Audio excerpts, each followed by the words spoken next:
Hello, and welcome to Truth Be Told About Going Wild. This is your host, Robert Hensley, and this is the podcast inspired by the principles of personal rewilding. Now, in our first two episodes, we talked a little bit about an introduction into personal rewilding, what it is, why we do it. Last week, we talked about the very first foundational principle or pillar of personal rewilding, which was the wild self, the wild being. And that was all about reconnecting to our inner self, right? Our innermost self that remembers that we are natural beings, that we are supposed to have a connection to the natural world, that we have an innate relationship with nature. And we want to bring that to the forefront.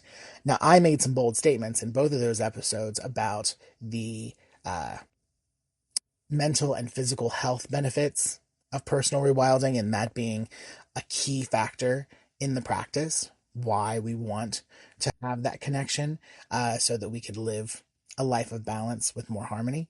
And today I want to really kind of delve into the science of that, because there is science, right? So let's start first by, I want to mention this book, right? It's called Forest Bathing: How Trees Can Help You Find Health and Happiness, written by Dr. Qing Li, who's the chairman of the Japanese Society of Forest Medicine. It was published by Viking Press in 2018. And this book is all about the Japanese art and science of Shinrin-yoku. Shinrin-yoku, literally translated, means forest bathing. And forest bathing has nothing to do with taking a shower outside. Okay? Forest bathing is about nature immersion. Forest bathing is the very slow and intentional, mindful walking in nature, allowing our five senses to experience the natural world.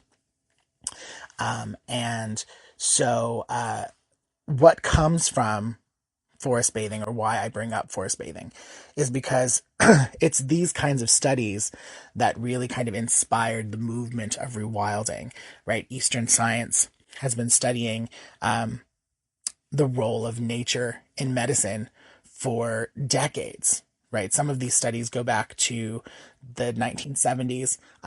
Dr. King started his studies in the 1980s. And what they found was that people who spent time in the outdoors, who communed with nature for 2 hours each week, right? That's the minimum amount of time you have to spend in order to actually gain the benefits. And that doesn't have to be 2 hours straight through. That could be half an hour a day. That could be 15 minutes a couple of times a week, or, however you break that down. But as long as you get the 2 hours per week. And these benefits included,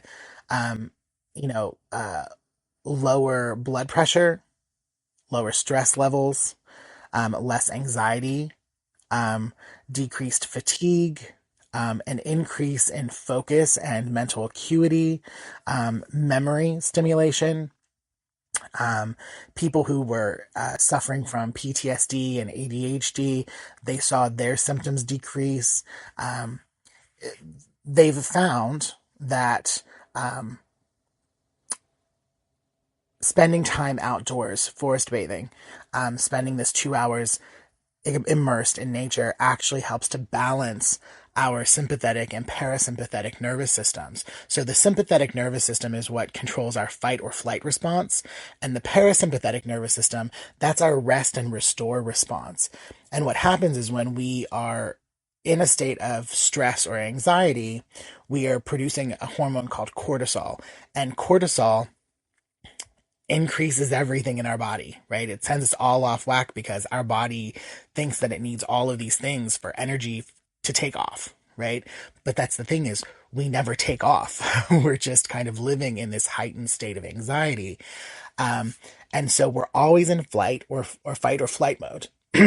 And spending time outside allows our parasympathetic nervous system, the rest and restore response, to kind of increase. It starts coming back up, and we balance that out. Again, living a more balanced life. So, some of the other health benefits that they found from spending time in nature were things like, again, improved focus, reduced attention fatigue, better sleep, increased energy levels. And for people who were in hospitals, they found that people who were in hospitals with a view of green space, just a view of trees or flowers or whatever, shorter hospital stays after surgery, fewer painkillers after surgery, and fewer complications after surgery. I mean, these are big things, right? I mean, this isn't small change. These are really great benefits that we should all want. Um, we're looking at things like cancer resistance. There was a study found that forest bathing increased the natural killer or the NK cell activity in our immune system. And these are the cells that actually go in and like attack tumors and kill abnormal cells, which can produce cancer.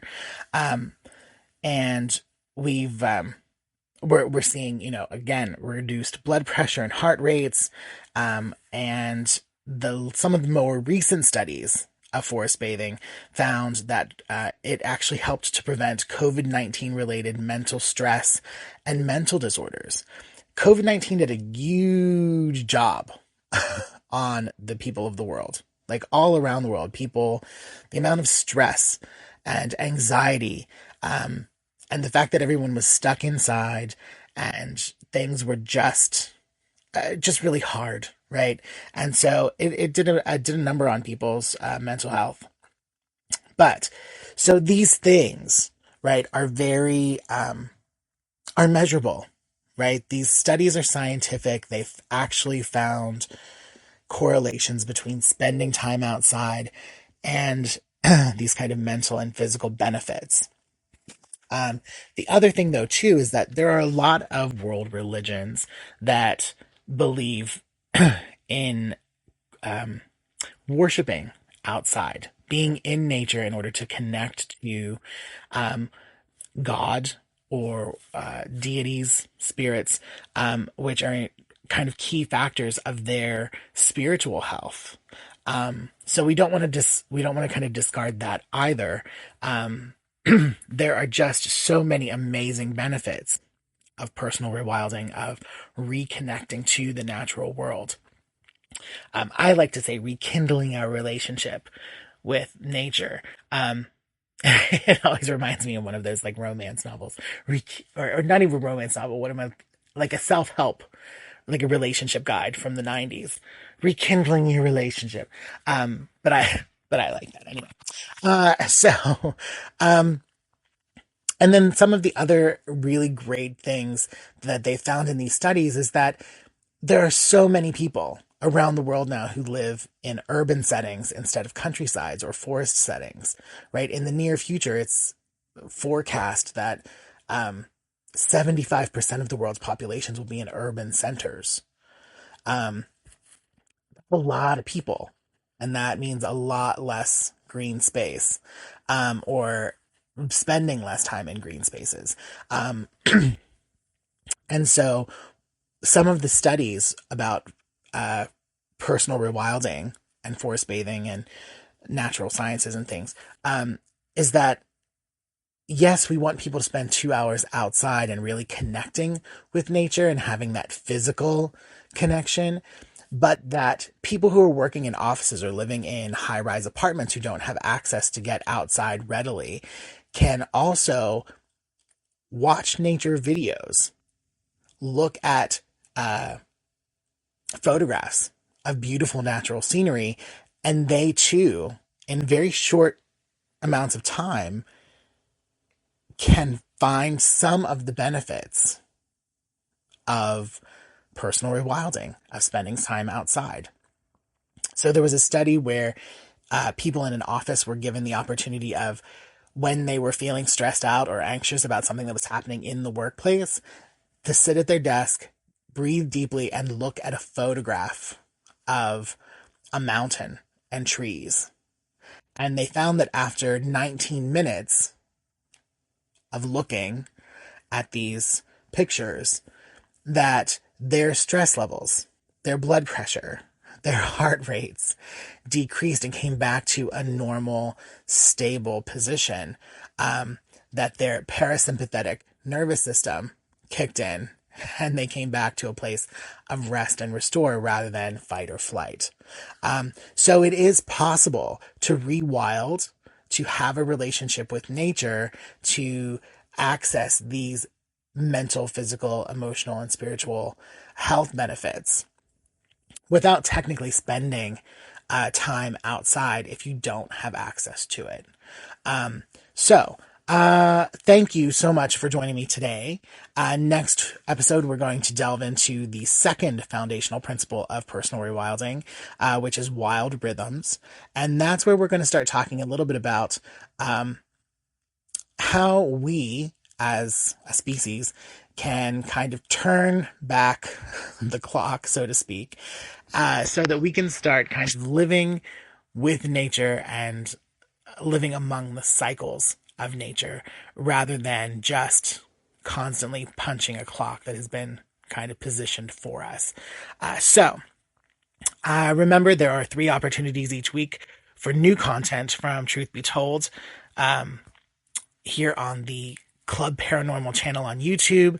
That's Tony Sweet with the original Truth Be Told on Fridays at 3 p.m. Pacific, 6 Eastern. Bonnie Burkert on Wednesdays with Truth Be Told Transformation. Same times, 3 p.m. Pacific, 6 Eastern.